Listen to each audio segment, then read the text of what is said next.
introduced that somehow you think, you know what, this doesn't quite make sense, but I'll accept it. You're hooked. You're done. From that point on, you don't even question it anymore.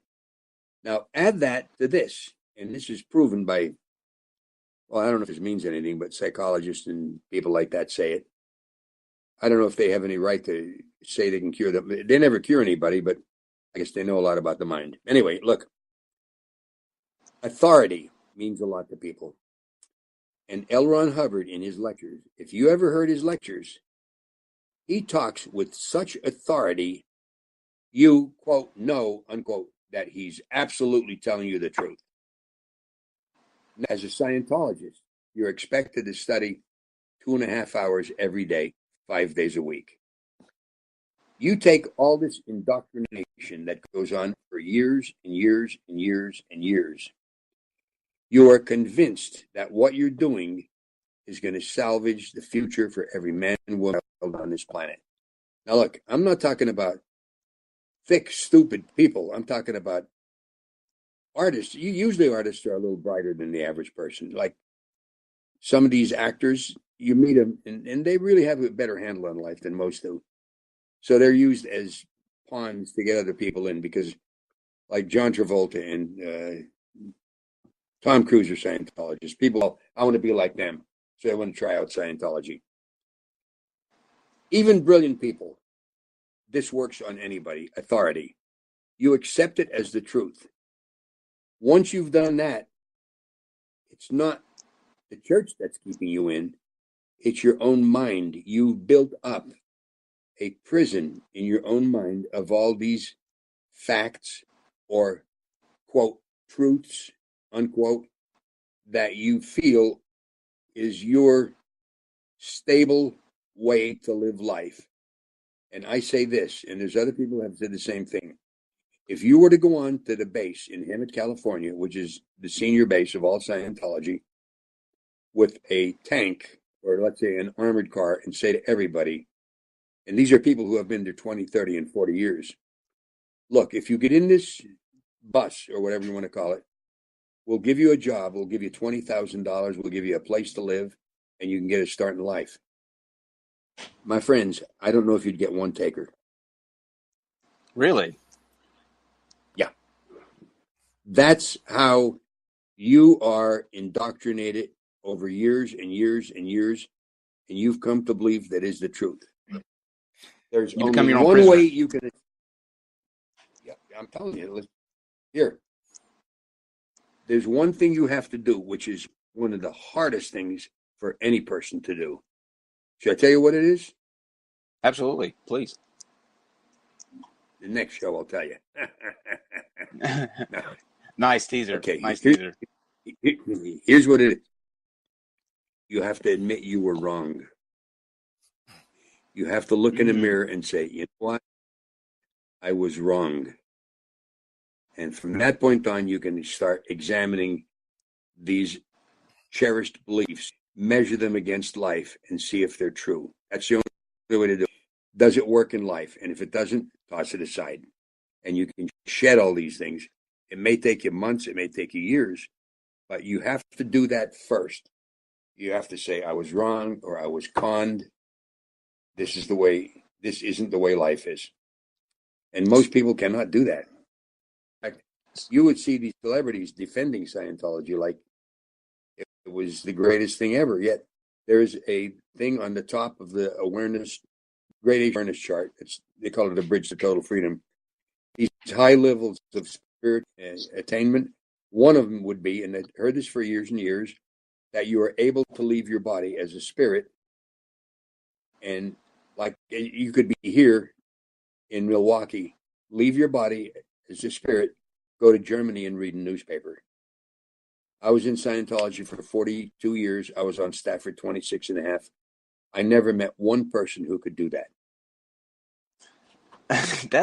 It's amazing to me and this happens a lot with several religions. They promise you an outlandish thing that you can do, and it never comes to fruition. And no matter how much time progresses, with some religions, thousands of years, being never able to obtain that particular thing doesn't stop them. Like it will not deter the end goal that's what's going to happen eventually someday. Yeah, I know, because there are people who, like public Scientologists, we could split Scientology into several different parts as far as people who do it.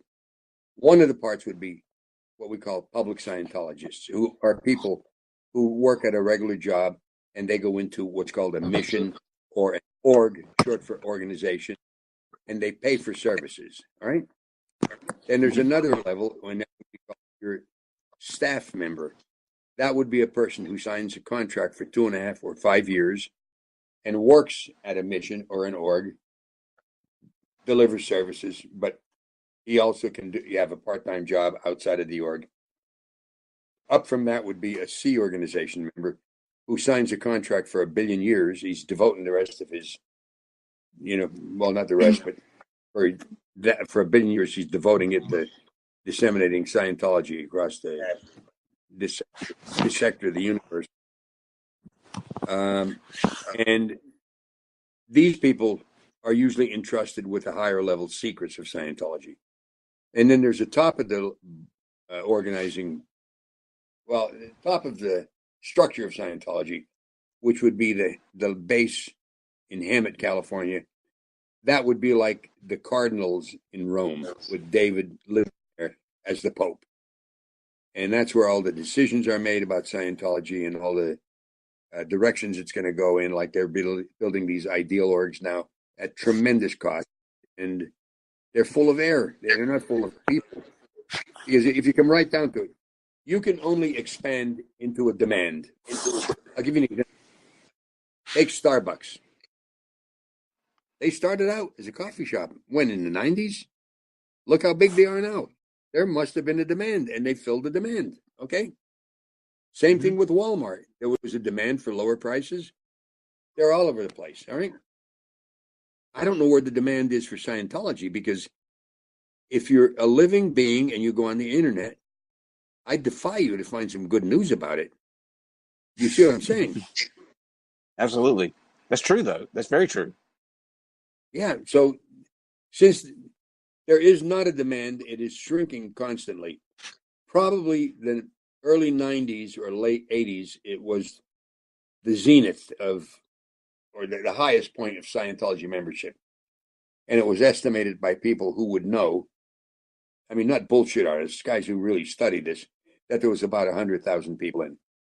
Right now, and this is per like Jeffrey Augustine, Chris Shelton, people who've been around, studied, maybe 20,000, maybe. And the organizations are failing. You go to these, like when I was in Philadelphia, getting interviewed for 2020, we drove down on Race Street where the organization was. In there was a receptionist. There was nobody else in the place.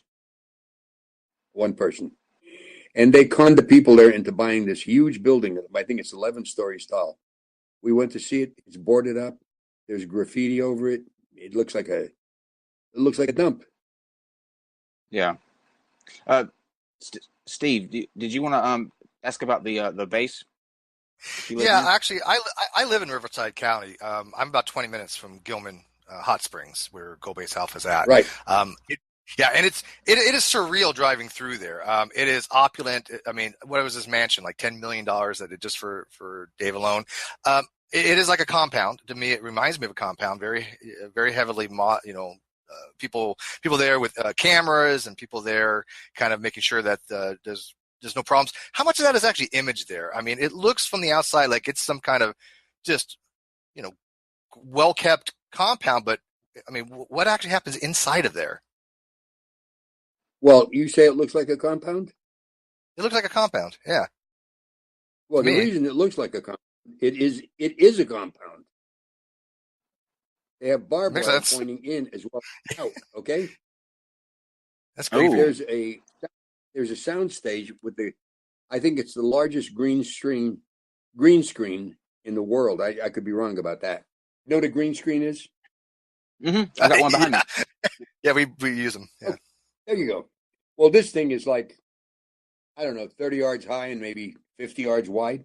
Matter of fact, Isaac Hayes, who was a Scientologist, did a movie for Scientology, and it shows him on a platform, and it looks like the platform is floating in space because of this green screen. Is that what? Excuse me. Is that why Isaac Hayes isn't left South Park? By the way, because I know that he played chef on South Park, but South Park did a they eviscerated Scientology. Actually, is that why he left? Yeah, he was forced to leave. Yeah, they and he was making good. He was making good money. Let me tell you something. I played many gigs with Isaac Hayes when I was in the Sea Org, because I ran the band for years and didn't run it, and I was just an arranger at times, but I was up and down in power. And we did gigs with Isaac, and I used to talk to him before his shows. I'd go to his room, and we'd trade funny stories. He was a wonderful guy. As big time as he was, and let's face it, Isaac Hayes was a legend in his own time, not in his mind, in real life. And he was just that gentle as a person and just wonderful to be around. I'll tell you one of the stories he told me. When he was in high school, they were so poor that they were selling chocolate bars to make money for their high school. Well, he ate those chocolate bars that kept him alive for that 1 month in high school. And then when he went out and started making big money, he went and paid for the chocolate bars, and they gave him a high school diploma. But if you met the guy, he's just a great individual. Yeah, I mean, and you ever know the name Edgar Winter? Not anybody know that? It's not familiar to me. Steve, do you know that name? Nope. JC? Doesn't sound familiar to me. Nope. Okay, 70s, him and his brother Johnny Winter were old-time rock players. They wrote a song, well, Edgar wrote a song called Frankenstein. It goes, that's